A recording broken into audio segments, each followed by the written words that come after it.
Amen. And we're glad you're here this morning. We're starting a new series on the book of Daniel. And what we're going to see is this, that our society has changed. There used to be a basic level of understanding about God in this country. There used to be just a basic level of knowledge of the Bible. If you look at some of the old movies, ones that were not even, Christian movies, there was people that were quoting scripture in those movies. But a lot has changed in the last 50 years. And we have to understand the new reality that we are in. In 1963, prayer was taken out of public schools. Young people stopped acknowledging God every day in their schools. In 1973, abortion became legal in this country. It became legal for a woman to kill the baby that was growing inside of her.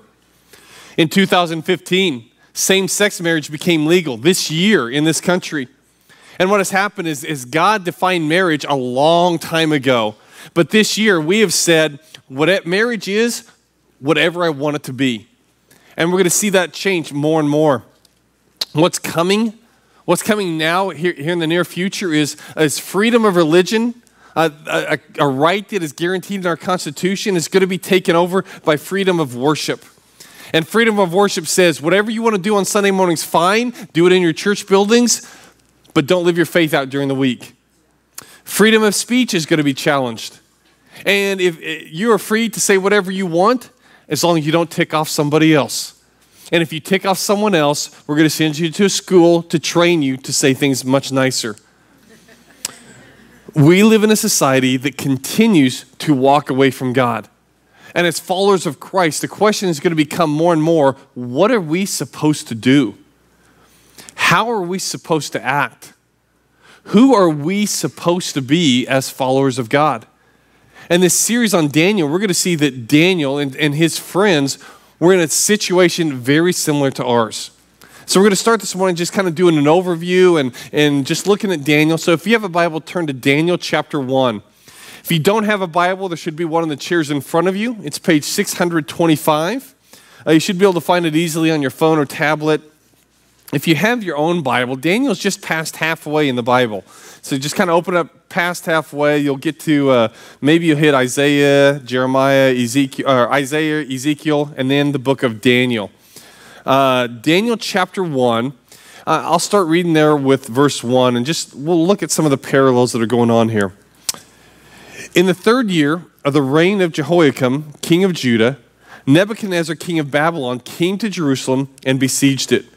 And the Lord delivered Jehoiakim, king of Judah, into his hand, along with some of the articles from the temple of God. These he carried off to the temple of his God in Babylonia and put in the treasure house of his God.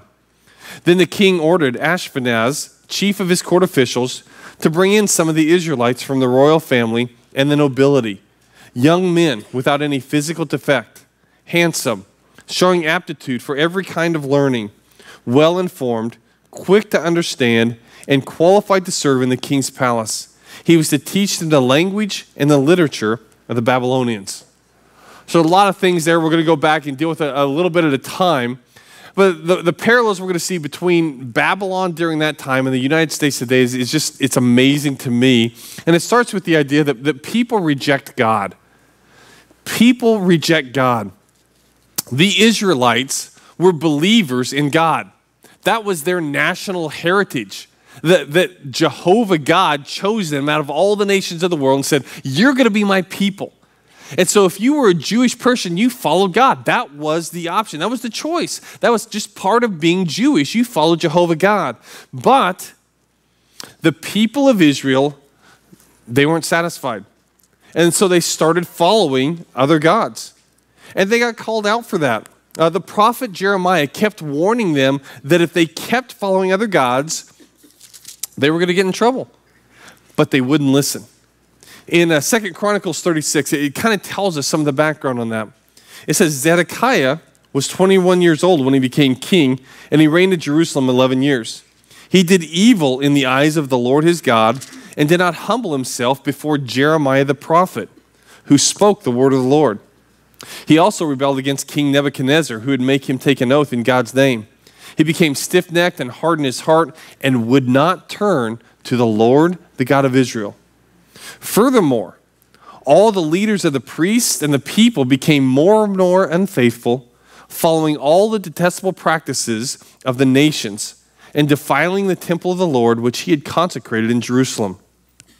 The Lord, the God of their fathers, sent word to them through his messengers again and again, because he had pity on his people and on his dwelling place. But they mocked God's messengers, despised his words, and scoffed at his prophets, until the wrath of the Lord was aroused against his people, and there was no remedy.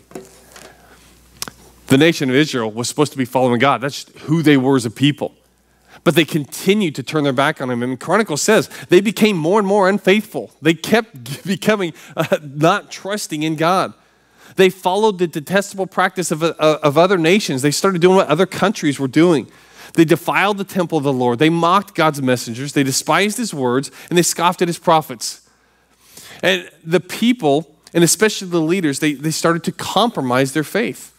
John Lennox is a Christian author, and he said this: some of Judah's leaders had fallen into thinking that because their nation had been chosen to play a special role for God in history, that it did not really matter how the leaders or the nation behaved. The Jewish people started to think, we're God's chosen people. Out of all the people in the world, he picked us, and so we're special. And because we're special, we're chosen by God, it doesn't matter how we act, it doesn't matter how we behave, it doesn't matter what we believe, we can do whatever we want because we're God's people. And I'll tell you what, the similarities between what's happening in Babylon way back then and what's going on in this country is amazing. It says the people became more and more unfaithful to God. And I look at our country and say, well, there we are. It says that they followed the detestable practices of other nations. You know, when the Supreme Court is making decisions, they're supposed to look at the legal precedent in the history of this country. And that's how you make decisions in a court of law. But more and more, our Supreme Court is looking to what other countries are doing. And they're seeking precedent from Europe and other places in decisions they're making for how to run this country. They mocked God's messengers. There's a new TV show out called Impastor. And it's a show that does a lot of mockery of Christianity and pastors. It's mocking God's messengers. It says that they despised God's words. You know, how many places in this country have we taken out the 10 Commandments because it's offensive to some people? They scoffed at his prophets. You know, people still reject God. Just like the Babylonians did, as a country in the United States of America, we're rejecting God more and more and more. And honestly, I expect that type of behavior from non-Christians. I mean, to hold them to a standard of Christianity, it doesn't make sense. Nowhere in their life have they said, I want to follow Jesus Christ. But people in the church don't have that excuse. People in the church, that's the whole idea, that if you are a member of the body of Christ, you've said, God, I want to follow you. I want to spend eternity with you in heaven. And right here on this earth right now, I want to follow you and I want to obey the things you tell me to do. But people in the church have rejected God. You know, when you don't attend church on Sunday morning, you're rejecting God. But Brian, you don't understand. I was up really, really late last night, and getting up at 10:45 in the morning, do you understand how hard that is? No, I don't, and I don't care. But when we reject God to sleep in, when we reject God because we don't read the Bible, God wrote his word to us, and we don't pick it up. When we don't talk to God during the day, when we don't pray to him and say, God, here's what's going on, we're rejecting God in our lives. You know, God tells us to give to him financially, to give the first of our income to him. And how many people in here reject God day after day, week after week, because we think, I can't do this on my own, and giving to God money when my bills are not already being met doesn't make sense. And we reject God's plan for our finances. During the week, we make choices that don't honor him. You know, on Sunday morning, we may be all that, but during the week, we make choices that don't honor God, and then we can't figure out why we get in trouble. We can't figure out why he punishes us. You know, again, I get it when people who don't know Christ don't live up to Christ's standards. But people in the church know better. You know, those things that I just listed, they're not a to-do list. It's not like, well, I went to church and I read my Bible and I prayed and check, check, check, me and God are good. Yeah, that's not what it's about. The things that I'm saying there are things that should just happen naturally in our lives. There's a lot of people here that would say, I love God. I love him with all my heart, soul, mind, and strength. And if you love someone like that, all those other things, they just happen. Probably most of us remember a time when we were in love with someone. Do you remember that time? When you were in love, I mean, you just brushed up against their arm and it just sent electricity all the way through you. During that time, you could stay up till 2, 3 o'clock in the morning every day talking to them. Sleep? You didn't need sleep. You're in love. And you wanted to spend time with that person. You wanted to talk to him all the time. You wanted to spend your money and buy him gifts and let him know how special they were.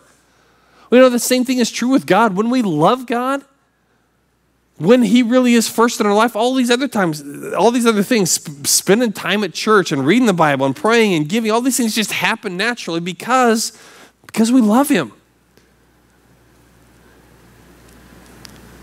If you're having an issue with some of those things, maybe you need to take some time, examine God's place in your life. Is he really first? See, because people reject God all the time. It still happens today. It still happens with Christians in this country now. The Israelites did it a long time ago, and we read about what they did, and we're like, how in the world could they have possibly done that? But we do the same thing today. People reject God, and so God disciplines people. God disciplines people. There in verse 2. The Lord delivered Jehoiakim, king of Judah, into the hand of Nebuchadnezzar, along with some of the articles from the temple of God. And these he carried off to the temple of his God in Babylonia and put in the treasure house of his God. What happened was pretty simple. In 605 BC, God gave Jehoiakim, the king of Judah, into the hand of Nebuchadnezzar. And then later in 586 BC, Babylon came and conquered the entire nation of Israel. And here's what happened with the Babylonians. When they conquered a country, they would move some of the people in a group to Babylon. And so they were moved there. And so the Israelites were in captivity in Babylon for 70 years because God was disciplining the Jewish people. They had broken his laws. They had turned their backs on him. And now God was using Babylon to punish them. Now, it sounds like God is being mean here. It sounds like God is letting another nation conquer them and move them away. But the truth of the matter is God is showing his love for the nation. Hebrews chapter 12, verse 6 says this, the Lord disciplines those he loves. The Lord disciplines those that he loves. Because he loves you, he's going to discipline you. Now, it sounds weird, but think about it.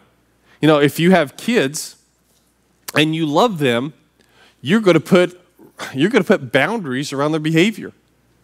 Because you love them, you're not going to let them do whatever they want. When your 2-year-old or 3-year-old starts reaching up to touch a stove, what do? You hit their hand and tell them no.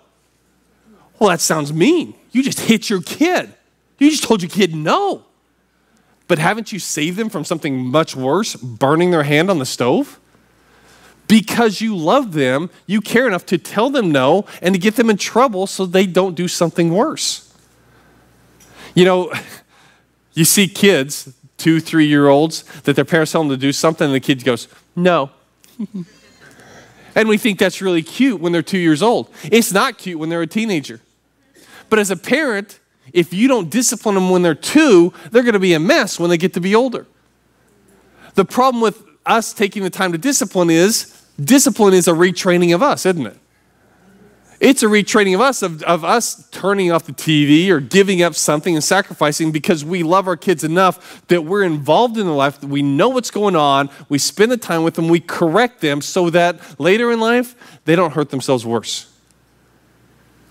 That's what God does on a bigger scale.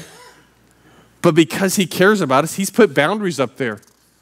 You know, God could have just created the world, sees the way that we're acting and goes, yeah, well, kids will be kids. I got NFL preseason to watch. But he doesn't do that. He doesn't do it because he cares for us. He sets up boundaries. And when we start getting outside of those boundaries, he slaps our hand and says, no. And that hurts, but it doesn't hurt as much as what happens if we disobey him. You know, bad things happen in this world for a lot of reasons. Bad things happen because we live in a fallen world. This place is not the way God designed it. Bad things happen because other people do stuff that's evil and it's wrong, and they do stuff to us. But sometimes bad things happen just because of our sinfulness. We disobey God and we suffer the consequences.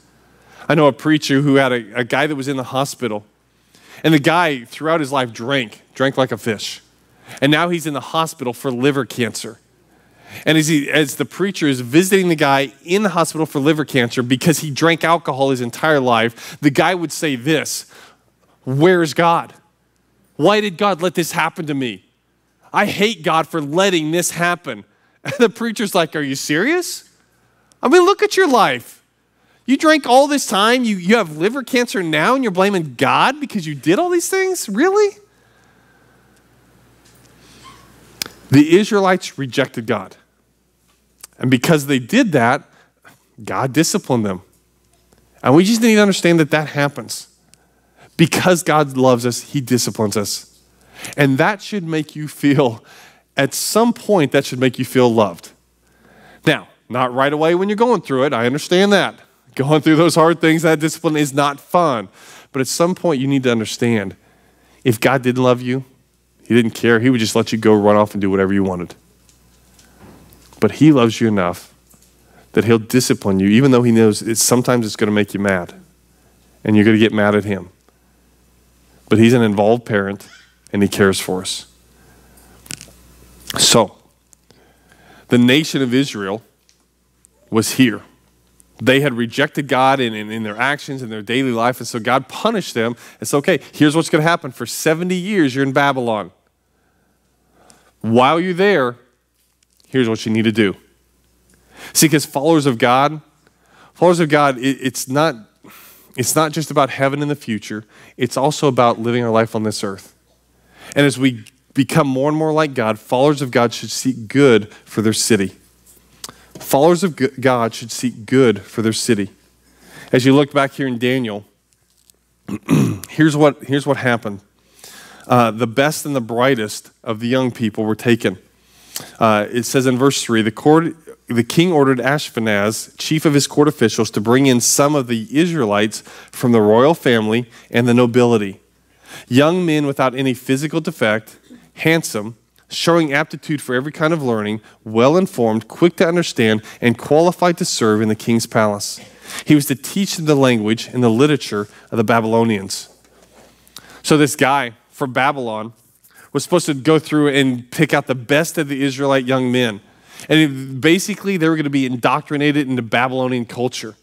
He wanted them, the leaders, to learn everything about Babylon so they could go back and tell their people. So they had to learn the culture. Babylon was a society that worshiped all kinds of gods. There were 1,000 temples in the city of Babylon. They practiced child sacrifices. They taught in their school system, here's what they taught, that on the earth there was these great oceans, and one was salt water and one was fresh water. And out of those two oceans came these two gods. And these two gods got together and they had a bunch of other gods. And those gods were in charge of different parts of life, like the sun or the harvest or fertility. And the culture in Babylon followed astrology. They paid a lot of attention to the stars because they felt that the stars had power to affect their daily lives. Not only that, but in the culture, they were seeking meaning and purpose in science and technology. When you look at the architecture of Babylon, it was just amazing. It was stuff that had never been done before. The Hanging Gardens of Babylon, one of the 7 wonders of the ancient world. All these things, that's what was the culture that these guys had to be brought up in. They got pulled out of their culture of believing in the one God. They're deposited into Babylon. Now they're taught this in a 3-year program, all these other things. And the goal was to get them to become believers in what the Babylonians believed instead of what their God believed. Does any of that sound familiar at all to what's happening in this country? I mean, our country is pursuing other gods. Islam, Eastern religions, atheism, money, success. You know, we sacrifice our children. There are about 1 million abortions that happen every year in this country. And over 90% of those are for convenience. The major newspapers in this country carry horoscopes because people are looking to the stars and they're saying, if I am born under this month, this is what I can expect today to happen in my life. Instead of seeking God, they're seeking the stars for wisdom. And what would we do without our science and technology? What happens when you lose your cell phone? You freak out. What's going on? What happens in your life when you can't get on the internet? And heaven forbid the TV go down for a few hours. So much of our meaning in life and our purpose is tied up in our technology today. It sounds so much like what the Babylonians were dealing with. In the midst of a godless society, God sent the prophet Jeremiah and said, this is the message you need to give to my people in this godless society. In Jeremiah chapter 29, starting with verse 4, this is what the Lord Almighty, the God of Israel, says to those I carried into exile from Jerusalem to Babylon. Here's what the message was. Build houses. Build houses and settle down. Plant gardens and eat what they produce. Marry and have sons and daughters. Find wives for your sons and give your daughters in marriage so that they too may have sons and daughters. Increase in number there, do not decrease. Also, seek the peace and prosperity of the city to which I have carried you into exile. Pray to the Lord for it, because if it prospers, you too will prosper. As you're reading through there, God's message to the Israelites as they got taken out of their culture and put in this godless society was, you need to live in this society. Don't go off and be a hermit. You stay there. You permeate your society. Show them what it's like to be a follower of God in that pagan society. Pray for your city. Be involved in it. Do something there so that people see a difference. As we're going to read through the book of Daniel, you're going to see that Daniel was able to win 2 kings to become followers of God. In our society today, in the United States of America, I believe we're turning our back more and more on God. We continue to reject Him. And as we do that, what you're going to find is people are going to have empty lives. And they're going to be seeking meaning and purpose because they're not going to find it anywhere else. And so it's got to come through God. As individual Christians, we need to show people a different way. We need to show them what it looks like to live in this society as a follower of Christ. It's most likely to happen when we get involved in the lives of other people. That's why in October, we're going to do a week of service. A week where we say, you know what, we're going to leave this building, we're going to go into our community, and we're going to see what we can do to help. So from Saturday, October the 10th until Saturday, October the 17th, the goal is for every day that we will have some type of service project available. Maybe it's at a local school, at Maggie's house, at Fountain of Hope, at the Dream Center, whatever. Something that we can do so we can go out in our community and show people that there's a God in heaven that loves them. So that hopefully we can get into some conversations and share with them Jesus Christ. During that week also, at Arizona Reservation Ministry, we want to do a short-term mission trip. We want to go there for a week and do some construction and then get on. They've got a bus that goes in the afternoons and does basically just a Bible school for children. It also should show up every day in our lives. Followers of God should seek good for their city. Here in Scottsdale, in Mesa, in Tempe, in Phoenix, we need to be showing God's love every day in this city. The Israelites rejected God, and so God punished them.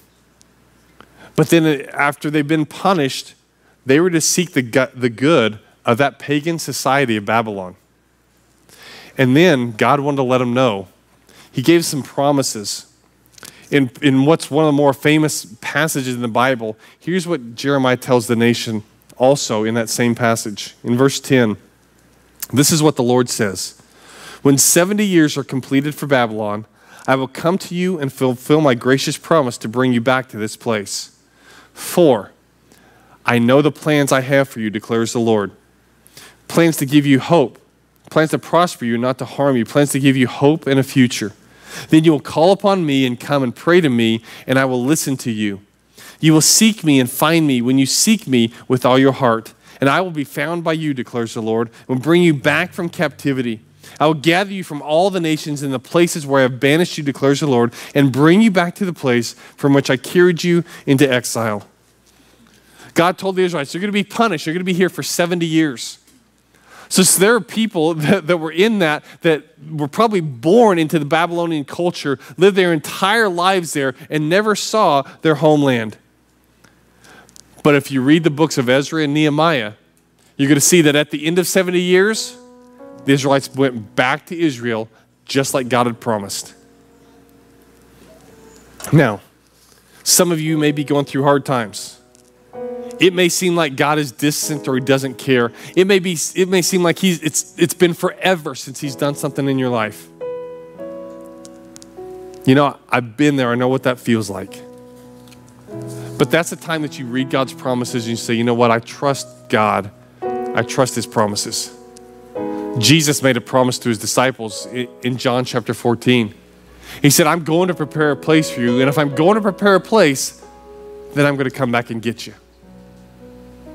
Now, Jesus' promise was 2,000 years ago, and he hasn't fulfilled it yet, but the promise that we can hold on to is this. He's coming back. I tell you what, the older I get, there's some days that I'm like, okay, Jesus, you promised you're coming back. This would be a good day for it. I'd be cool with that right here, right now. He's going to come at the right time. He's going to come at the right time. But until then, there's some things that we need to understand. First of all, followers of Christ, if you're a Christian, you need to stop rejecting God. I mean, if you have really said, you're the Lord of my life, then you need to live that way. Show your love for him in the way that you act, the things that you do. And you also show that love by, in our society today, you shine light. You permeate this society and say, here's what it means to be a follower of Christ. Here's what it should look like. If you're a Christian, that's what God has called us to do. If you're not a Christian, you've never accepted Christ as your Savior and said, I want him to be in charge of my life, this morning we want to give you that opportunity as well. We have some people that will share with you from the Bible how to begin a relationship with Jesus Christ. That's where it begins for you. So I just ask that everybody would stand up where you are. You stand up if you need to talk to someone about following Christ. Why don't you come meet me up front as we sing this song?